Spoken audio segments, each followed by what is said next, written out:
Next one, in 1526 మొదటి పానిపట్టు యుద్ధంలో ఇబ్రహీం లోడీ తరపున పోరాడిన నిజమైన రాజు క్లియర్ పాలకుడు ఎవరు?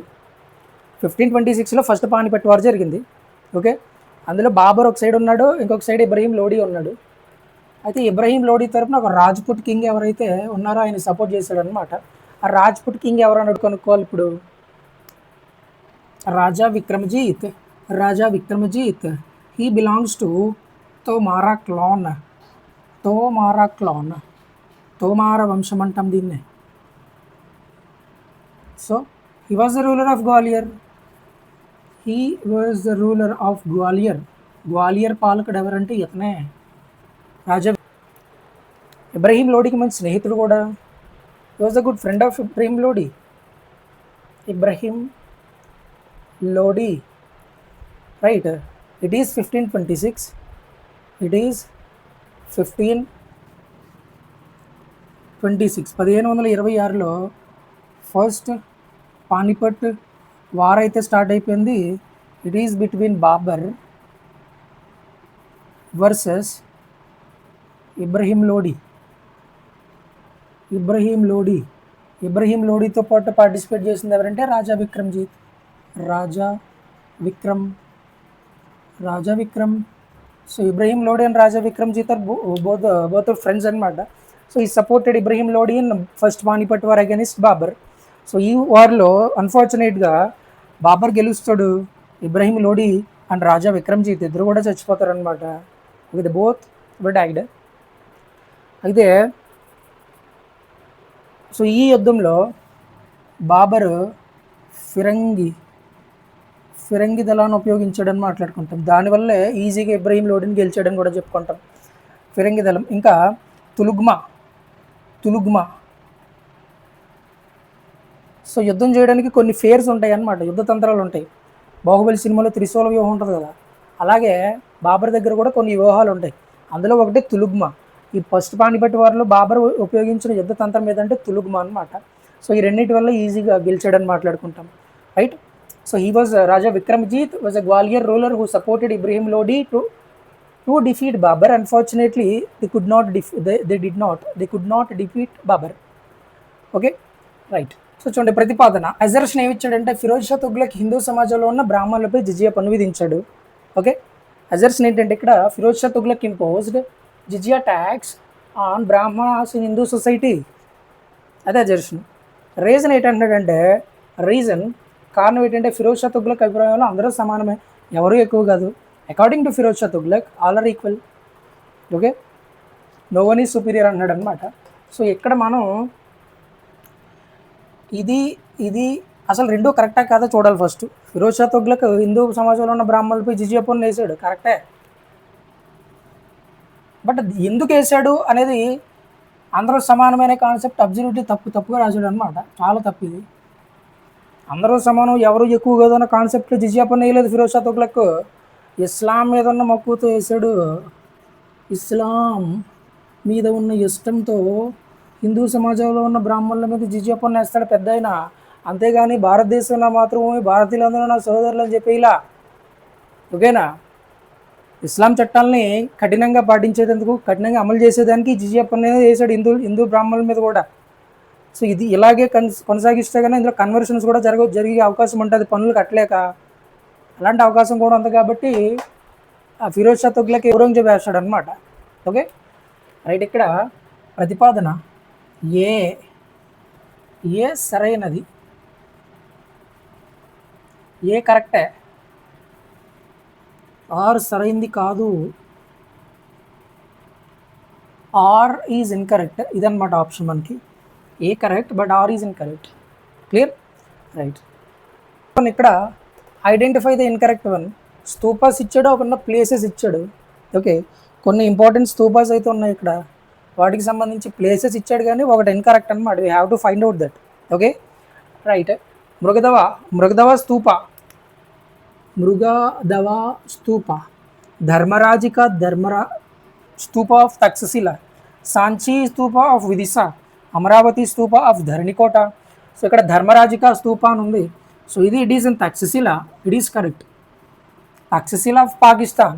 It is near to Rawalpindi. పాకిస్తాన్లో రావల్పిండి ఉందిగా, దానికి దగ్గరలో ఉన్నది Taxila. Taxila university, it is the ancient university in India. Okay, right. So ఇది కరెక్టే, ధర్మరాజిక స్తూప అనేది. Sanchi stupa, it is in Madhya Pradesh of Vidisha. So దీన్నే విదిశా అంటాం, ఇది కూడా కరెక్టే.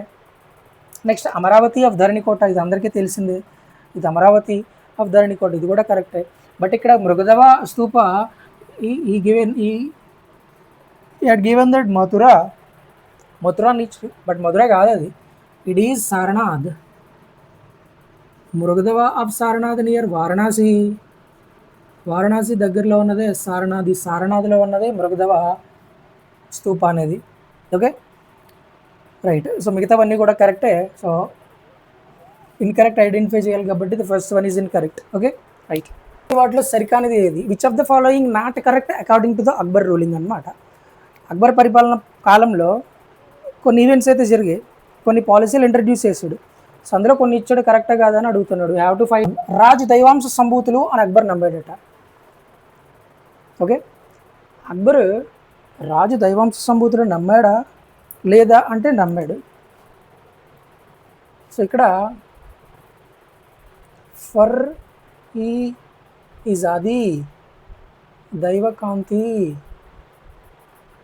ఓకే, ఇతని అక్బర్ ఫర్ ఈ ఇజాది అనే కాన్సెప్ట్ని నమ్మేవాడు, which means king is a representative of god. రాజు అనేవాడు దైవానికి ప్రతినిధి అని చెప్పి నమ్మేవాడు ఎవరంటే అక్బర్. సో అది తెలియజేసేదే ఈ ఫర్ ఈ ఇజాది అనే కాన్సెప్ట్. ఓకే, రైట్, ఇది కరెక్టే. నెక్స్ట్ జొరాకో ఈ దర్శనం ప్రవేశపెట్టాడు. జొరాకో ఈ దర్శనం చాలా చాలా ఇంపార్టెంట్ కాన్సెప్ట్ ఇది. జొరాకో ఈ దర్శనం అనేది, ఈ జొరాకో దర్శనం అనే కాన్సెప్ట్ ఇంట్రడ్యూస్ చేసింది ఎవరంటే అక్బరే. దేనికోసం అంటే ఇప్పుడు మండే గ్రీవెన్స్లు జరుగుతుంటుంది కలెక్టరేట్లో. ఓకే, అర్జీలు పెట్టుకుంటాంగా, అలాగే ప్రజలకు ఏమన్నా ప్రాబ్లమ్స్ ఉన్నాయని తెలుసుకునేదానికి ప్రతిరోజు మార్నింగ్ ఏం చేసేవాడు అంటే ఒక గ్రీవెన్షియల్ అడిగి కండక్ట్ చేసేవాడు అనమాట. సో అందరూ రావచ్చు, ఏదైతే ప్రాబ్లమ్స్ ఉన్నాయో రాజుకి చెప్పుకోవచ్చు అనమాట. సో దాన్నే జరోకాయి దర్శనం అంటాం. సో ఇది కూడా ఇంట్రడ్యూస్ చేశాడు, ఇది కూడా కరెక్టే. సి ఇన్ 1580 ఐని దశాల పద్ధతిని ప్రవేశపెట్టాడు. ఇది ఇంపార్టెంట్, అన్నీ ఇంపార్టెంట్ అని చెప్తాను, అంతే చెప్పాలని. సో ఐని దశాల ఇది ఇంట్రడ్యూస్ చేసింది ఎప్పుడంటే 1580లో రాజా తోడర్మల్. సో అక్బర్ దగ్గర పనిచేసే వ్యక్తి రాజా తోడర్మల్, ఇతను ప్రవేశపెట్టింది దశాల వ్యవస్థ. ఇక్కడ ఏం జరుగుద్దంటే దశాల సిస్టంలో దశ అంటే 10 సంవత్సరాలు, అంటే గత 10 సంవత్సరాల్లో పంట దిగుబడి గత 10 సంవత్సరాల్లో పంట దిగుబడి ఎంత వచ్చిందో దాని యావరేజ్ తీసుకుంటారు. ఓకే, ప్రీవియస్ 10 ఇయర్స్లో మార్కెట్ రేట్స్ ప్రైసెస్ ఎలాగున్నాయో దాని యావరేజ్ తీసుకుంటారు. Market prices average. So productivity average, market prices average last 10 years తీసుకొని, సో ఇప్పటి నుంచి నెక్స్ట్ 10 ఇయర్స్కి ఎంత ట్యాక్స్ కట్టాలా అనేది డిసైడ్ చేస్తారనమాట. And that is Dahsala system. ఓకే, ఈ దశాల సిస్టంలో ట్యాక్స్ ఎంత ఉంటుందంటే 1/3 వంతు ఉంటుంది. క్లియర్. దీనివల్ల ఏమైపోద్దంటే ప్రజలకి పీపుల్కి ఏమైపోద్దంటే ఎంత ట్యాక్స్ కట్టాలనేది పర్టికులర్గా తెలిసిపోద్ది. ఇక్కడ గందరగోళం అనేది ఉండదు, కన్ఫ్యూజన్ అనేది ఉండదు. సో ఎవ్రీ ఇయర్ చేంజ్ అవ్వడం వల్ల ఏమైపోద్దంటే కన్ఫ్యూజన్ అనేది ఉంటుంది. సో మధ్యలో బ్రోకర్స్ ఏం చేస్తారంటే వీళ్ళ నుంచి మోసం చేసేదానికి అవకాశం ఉంటుంది. సో దశాల సిస్టంలో ఏమైపోద్దంటే to control the corruption, especially దీని దేనికోసం అంటే కరప్షన్ ఏదైతే జరుగుతుందో మధ్యవర్తుల్లో అది కంట్రోల్ చేసేదానికి, దాంతోపాటు ప్రజల్లో ఎలాంటి కన్ఫ్యూజన్ ఉండకుండా చేసేదానికోసం ఈ దశాల సిస్టమ్ అనేది ప్రవేశపెట్టింది. ఇట్ ఈజ్ అబౌట్ 1/3 ట్యాక్స్, 1/3 వంతు పన్ను అయితే కట్టాల్సి ఉంటుంది ఈ పద్ధతిలో. ఓకే, ఇది కూడా కరెక్టే. నెక్స్ట్ అక్బర్ తన పరిపాలనా కాలంలో లాహోర్, ఆగ్రా, ఢిల్లీల యందు కోటలను నిర్మించాడు. కోటలను నిర్మించాడు.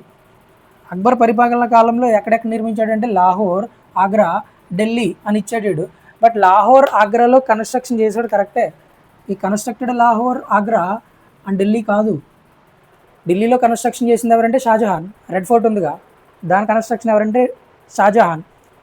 సో లాహోర్, ఆగ్రాతో పాటు ఇంకెక్కడ కట్టించాడంటే Akbar, it is Allahabad. So Delhi ప్లేస్లో ఏమి ఉండాలంటే మనకి అలహాబాద్ ఉండాలన్నమాట. సో ఆప్షన్ డి అనేది చాలా తప్పుగా రాశారు పాపం. Okay, so incorrect one identify చేయాలి కాబట్టి it is incorrect one. Clear, right.